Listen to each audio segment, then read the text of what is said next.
guys, Van Gulfi here, back with another video. In this video, I'll be continuing the 4-part review of the critically acclaimed fantasy series, the Wingfeather Saga. So, without further ado, let's jump into the video. In the last installment of the series, I was far from impressed at the quality of Andrew Peterson's work. However, I liked this book a good deal better than I did the last one, but Peterson's biggest issues still follow him into this novel. Spoilers follow. Again, I'll put a timestamp in the description down below. You can click on it if you want to skip most of the spoilers. Janner, Tink, Lily, Poto, Nia, and Pete have fled from the town that they have been hanging out in for the first book and are now hiding in Pete's treehouse.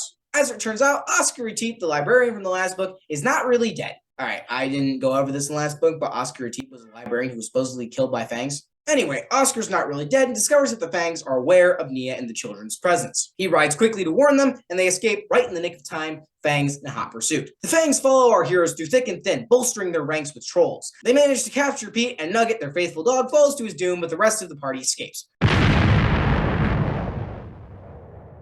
Their plan is to make it to the ice prairies of northern Scree, but they are stopped by a group of malicious scavengers called Stranders.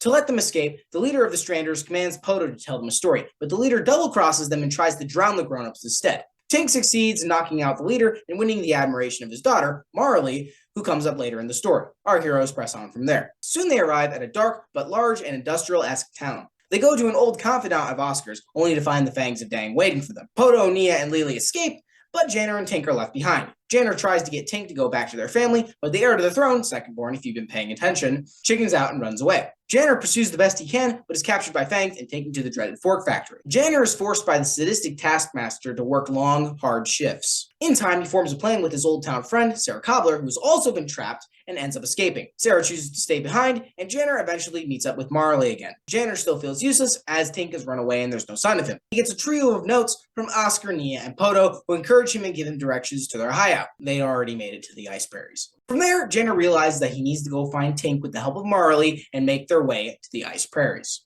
All this time, old Pete the Sock Man is still locked up and is transferred to another ship, this one full of sentient two-legged wolves called Gray Fangs. The so-called Keeper of Stones seems to be transmuting humans into Gray Fangs, using a ritual called the Song of Ancient Stones. Basically, humans into werewolves, only they can't change back. Pete agrees to have the ritual performed on him if the leader lets the other children, whom they are slowly turning into Gray Fangs, go free. However, he is double-crossed and is forced to watch Tink, whom they have captured, undergo the ritual. In the interest of time, I'll cut this summary short. Janner makes it to his folks' hideout with the help of a rebel leader who turns out to be the masked vigilante who saved their lives earlier, aka the Florid Sword. Pete grows wings and rescues Tink, but not before the boy becomes a wolf. And Poto narrowly escapes being eaten by sea dragons. The ending had a lot to cover, but I'll explain why I liked in detail below. Since I started off the last time with criticism, I'll start this time with a bit of admiration. Peterson has finally solved his hero problem. Throughout the course of the story, there wasn't really a competent hero that we could get behind and depend on to help the Igabys out of their problems. However, one has risen through the ranks to become a true hero, Janner. I think part of the problem in the first book was that every conflict he engaged in, he was vastly outdueled. An 11-year-old can't fight an army of Fangs. Therefore, Pete and Poto had to do the fighting for him. But in this book, he's separated from the grown-ups in the fork factory. He's given a challenge that is tough, but not impossible for someone like him. This allows him a chance to rise to the challenge and overcome, demonstrating his competence as Throne Warden. I enjoyed this part immensely, and it was a key part in Janner's growth into maturity and competence. The infusion of dark fantasy into the story was something it desperately needed. I needed something to recover from the giggly, idyllic kids from the first book, and something that would initiate the story into true epic fantasy. What was great about the Fork Factory, the Stranders, and the Song of Ancient Stones is that I felt like the danger was real. It was a great change from the light anti-conflict of the first novel. The thing the story most needed, however, was to follow Sanderson's zeroth law.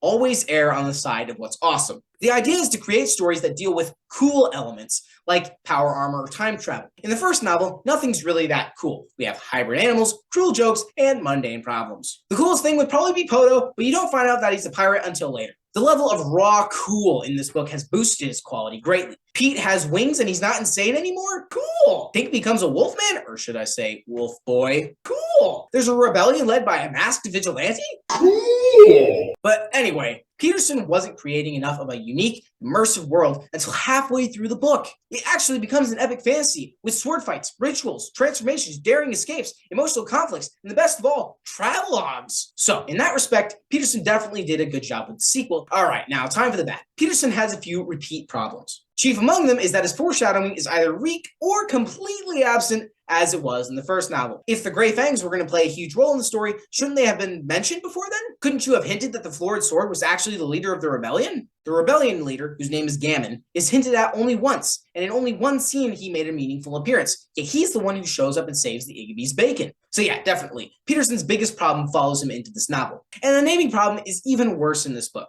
He's begun giving light-hearted names to truly brutal things, like the Fork Factory. In the Fork Factory, children are tortured, forced to be slaves, and many die here. I really like the addition of the factory, but the name threatened to let all the air out of something very serious. So the naming problem is actually exacerbated in this book, and it was much more annoying. I will touch briefly on Peterson's inability to kill characters properly. Oscar seemingly dies in the first book, but is present in the second one, despite a near-fatal stomach wound that he reopens on occasion. That seems ridiculous. The amount of, oh no, Nugget's dead moments up until this point are pretty annoying, and I found myself more annoyed by the dog's presence than otherwise. When someone's about to die, let them die and stay dead. This is the rule, and exceptions should be few and far between. But so far, all in all, the series is doing all right at this point. I'd give North or Be Eaten a solid 7.2 out of 10. A definite upgrade from the more mundane first novel, and I seriously enjoyed the second half of it. Peterson's biggest problem is poorly foreshadowing future events and setting plot promises. However, the book series continues to get better, and the next book is going to be a proper banger. Not a waste of my time so far. Be sure to check out my fantasy series, The Praetors of Lost Magic. The second book is coming out soon, so stay tuned for that. Be sure to like and subscribe if you haven't already, so you'll never miss out on a single video.